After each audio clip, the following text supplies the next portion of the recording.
Why do all these maps fucking suck? The water animations in this game suck asshole.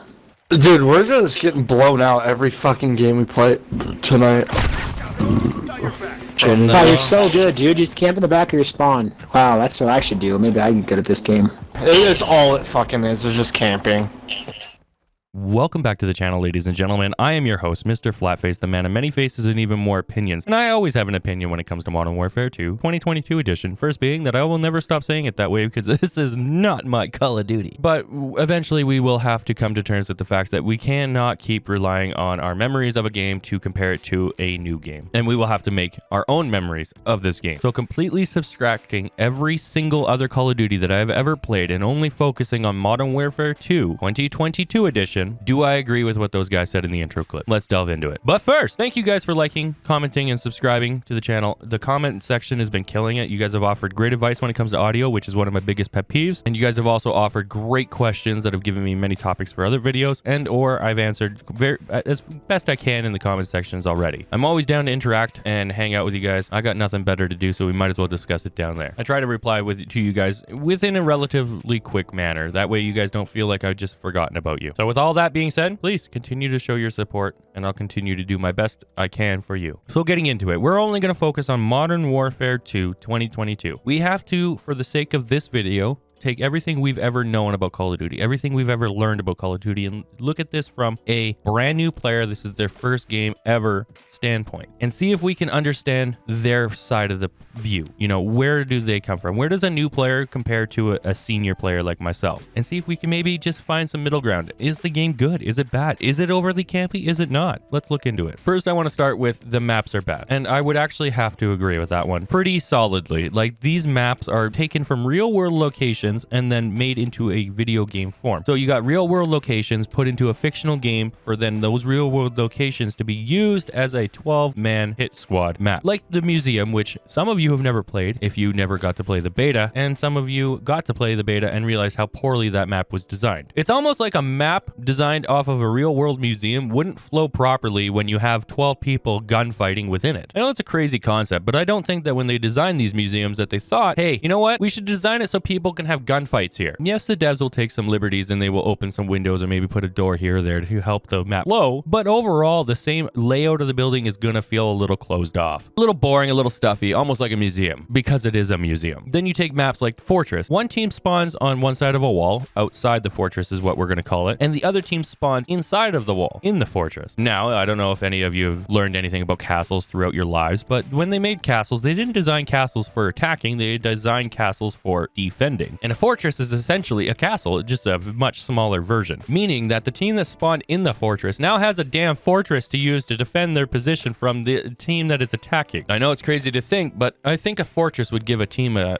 lopsided advantage over a team that kind of just shows up. Some of these maps, when you spawn in, you will immediately have an uphill battle. Take border crossing, where that is the literal exact thing you're going to be doing. The way border crossing works is the map's kind of bent in the middle and it goes uphill, but the spawns on one side of the map are very much lopsided compared to the other side of the map, allowing one side of the map to easily spawn trap the other. You have the same thing in Fortress, where one team spawns in a fortress and the other team spawns outside the fortress. The team that spawns in the fortress often spawn traps the team that's outside the fortress. It's even the same with Dam, where we already have videos on the channel of us spawn trapping the enemy. One team spawns with a ton of routes to get around the map and the other team spawns with literally two. You can go right or left or right up the middle, where our team's already lined up because we got a building on the one side. The maps, I would say, are kind of trash, and the reason for it is they take real world locations that were not designed to have these giant battles in it and they make it for a 12-man fight. Problem with that is it's just not designed for it. It also kind of seems lazy when you compare it to everything else that we know. The good maps are the good ones and the bad ones are the bad ones, and there is 3 very, very bad ones in this game, but all of them play the exact same, which brings us to the next point that they talked about: everyone camp. And that is 100% true. Taking away the footsteps and stuff like that, the movement that we've already talked about in another video on the channel,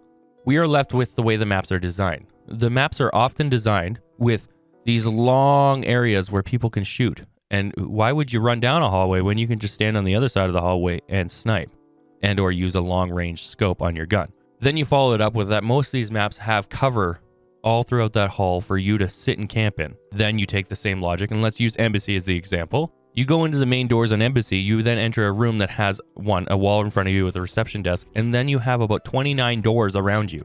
You, the player, would have to enter that room and scan every single one of those doors in a nanosecond in order to feel comfortable enough to continue to progress. When in reality, you're most likely going to die to whichever door you didn't look at, because that's COD logic. What I'm trying to get at and what I'm trying to explain is that these maps are designed for camping. They are very heavily designed for, protecting that little guy at the bottom. He might not move as fast, so we're going to put lots of boxes so he can wiggle in between those boxes and bounce down the hallway slowly. He might not have good aim, so we're going to put lots of stuff that he can mount on so he doesn't have to worry about recoil as much as if he was free shooting. Then we're going to provide a lot of cover by having these massive giant buildings where they can hide in any room, any nook, any cranny. And we're going to call that a day. Are all the maps bad? No, I enjoy Hydro. I don't mind the map that you're watching right now in the footage. I don't get it very often because the rotation in this game sucks. And the race car map's okay as long as you're not on the absolutely ear-wrenching side of the race car track. When those cars go by, it is deafeningly loud. The maps are just sadly not designed for fast gameplay. And as the majority of the COD players say that they're rushers, we are slowly adapting to not being rushers anymore. Many of you have expressed this concern within the comment sections of my own videos as it is. People tend to gravitate to people that play and move and talk like them. There's a certain comfort in knowing that if I'm a rusher, my teammate's a rusher, and we can both cover the map.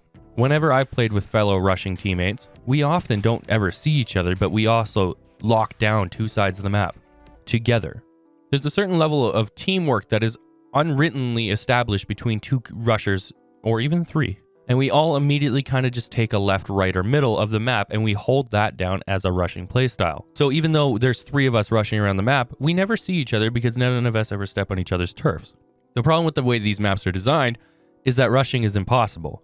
There's too many sight lines to cover every single exit. Once again, Fortress as an example, the Fortress side literally locks down the entire middle of the map, completely eliminating any form of rusher ability. The same thing happens on Border Crossing by having a bunch of cars that will explode non-stop every time you try to go past them. The maps are designed to allow low-level skill players to absolutely crap on anybody slightly better than them. To example that, think about Border Crossing. Does it take skill to throw a grenade and just hope that a car blows up? No. Does it take skill to wait for a car to explode to get a kill? No. But that is the literal only strategy that exists on Border Crossing. Now, granted, if it was a limited time event, that map would have been chaos, it would have been fun, but because it's such a in-the-game map that constantly comes up, people hate it. And if there was petitions to have it removed, I would second it. The maps are designed so low-level players can chill. They can have a good, calming time. They can slowly work their way through the map and still feel like they're doing something while they constantly hold down left trigger. There's nothing like saying you're having fun while you hold one button and then click the other one once in a blue moon. Now, granted, rushing isn't for everybody, but it seems like the majority of the player base wants that. Now, I switched to hardcore mode where it's going to obviously be more campy because people have less health, but it seems to be the same in core mode as well. The problem with this game is not the game itself. The problem with this game is its map design. If this game had unique maps rather than taking real-world locations, I think this game would have a lot more forgiveness when it came to these maps. At least than the devs had tried, but instead they took real-world locations and basically rendered it down to a COD-sized map, which immediately gives the feeling that the maps are cheap and not tested and not what we want. There's something to be said when an older map like Shoot House can come onto the scene and be an instant favorite, an instant classic map. A map that is way older than this game comes in here and outshines every single map that was put into this game new. And that's because back when Shoot House was designed, the team of developers actually took the time to try to make a map for the best player experience, rather than making a map for just a small majority of pros who are going to play this in CDL. The same can be said about maps like Shipment, which was made for chaotic fun, and Nuketown, which was to provide high-paced, fast-paced games. There's none of that in this game. This game didn't even launch with a small map. The closest we got was Border Crossing, which was awful. I agree with the guys at the beginning of the game, and I disagree.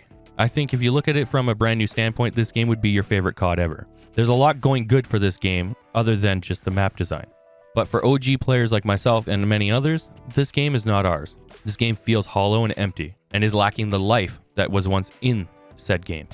Call of Duty used to be a thriving gaming community of just the most toxic stuff, but it was kind of it was accepted. It was the culture. And they propagated that culture by having maps that intrigued you and made it so you wanted to keep playing. With fun, quirky things like standing on the wing of a plane in Afghan. to climbing the scaffolding on high rise to then shoot down into the enemy spawn. Spawn trapping back in Modern Warfare 2 was 100% a skill thing. You had to work to get that spawn trapped, and once you did it, you earned it. Now the maps are designed so poorly that it just happens naturally. And the Fortress is a great example of that.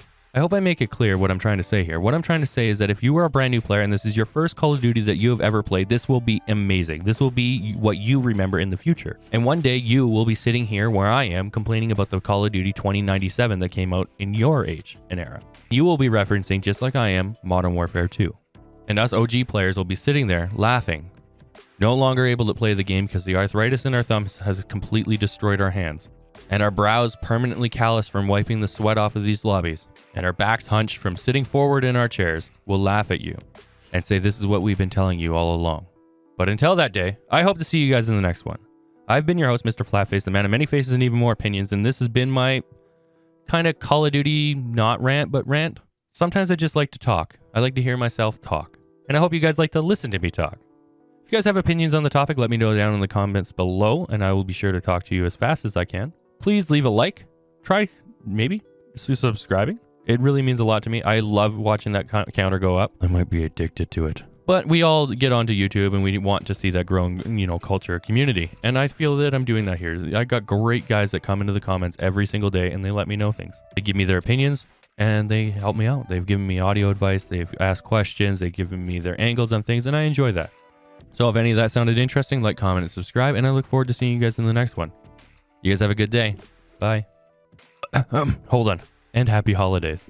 It's beginning to look a lot like Christmas. Okay, I'll stop. Have a good one, guys.